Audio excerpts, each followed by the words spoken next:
Lovely, wonderful people, not be small thing, they happen. So now wey Buhari don dey comot, so the matter don dey come outside. We don dey hear dem small small. E don dey unveil. The thing don dey come outside small small.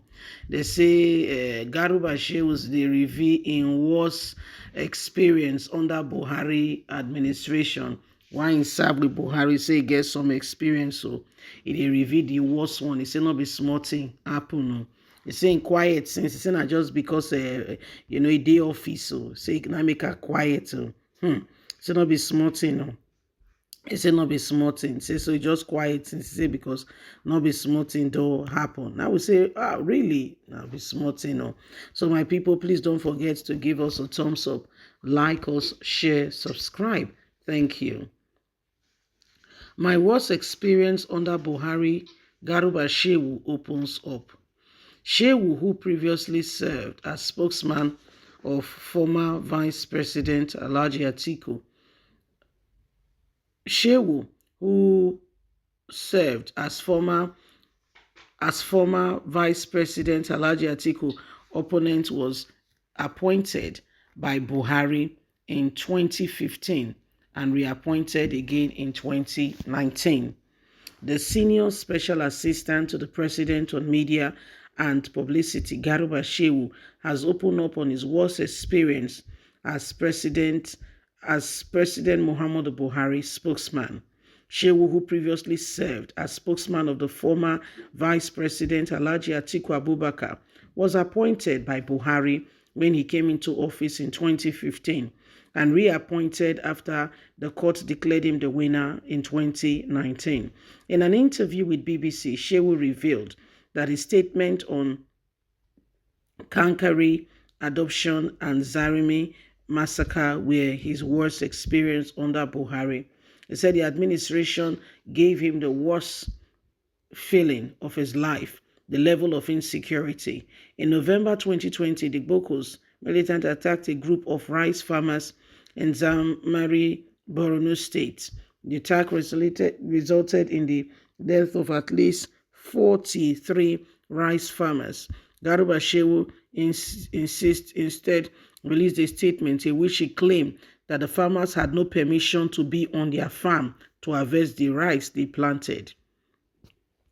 In December last year, gunmen adopted over 300 students from Government Science Secondary School in Kankari, Katsina State. Reacting to the adoption, Garba Shehu said the number of the girls adopted was not more than 10. Can you imagine the lies? Reacting to the adoption, Shehu said the number of girls were not more than 10, which parents came out and everybody came out saying he was lying.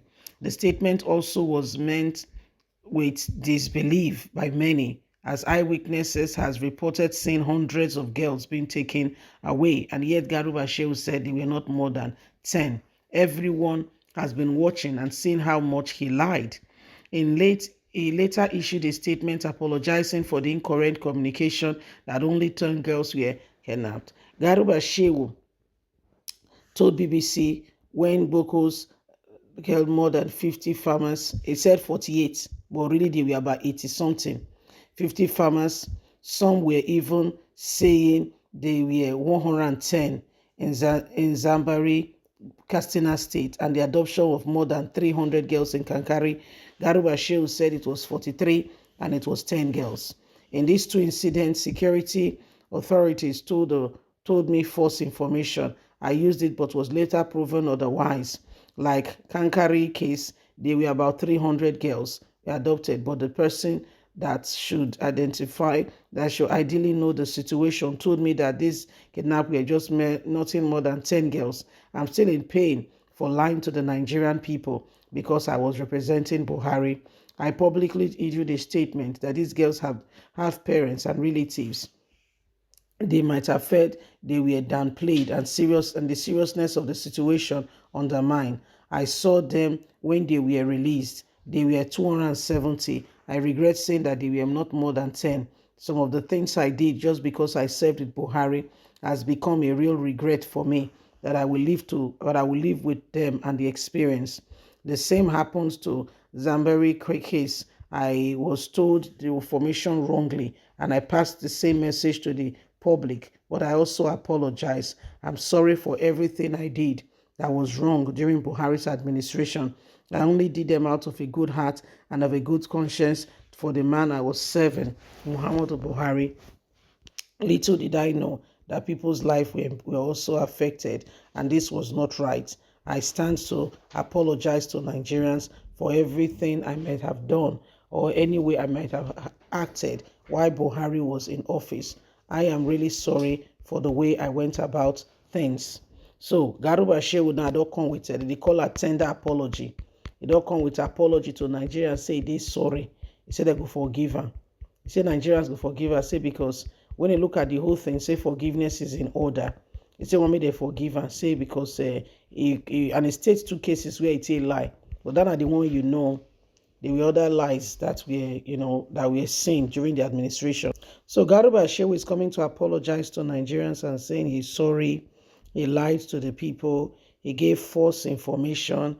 My dear, you can't believe it. They are all coming out now.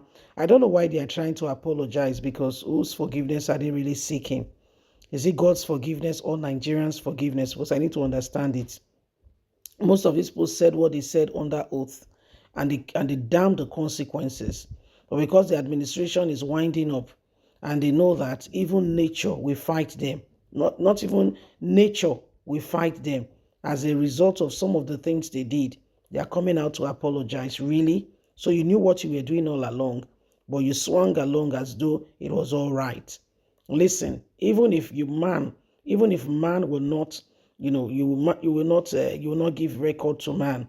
You cannot escape it from God. Trust me, you can't escape it. You can't escape it from God. You guys knew exactly what was going on. And if Nigerian speaks, you guys will come on them as though they have committed sacrilege. They have said what they shouldn't have said. Excuse me. How did all this come about? How did it really happen? People took laws into their hands. People did what they should not do. They carried on with business as usual, as if all is well. And you see, the days upon us have become so important that every single person must understand it, that it is time for us to, move ahead, make a real difference, and ensure that our nation works. Please don't forget to give us a thumbs up, like us, share, subscribe. God bless. Have a good day. From us, it's bye for now. Bye-bye.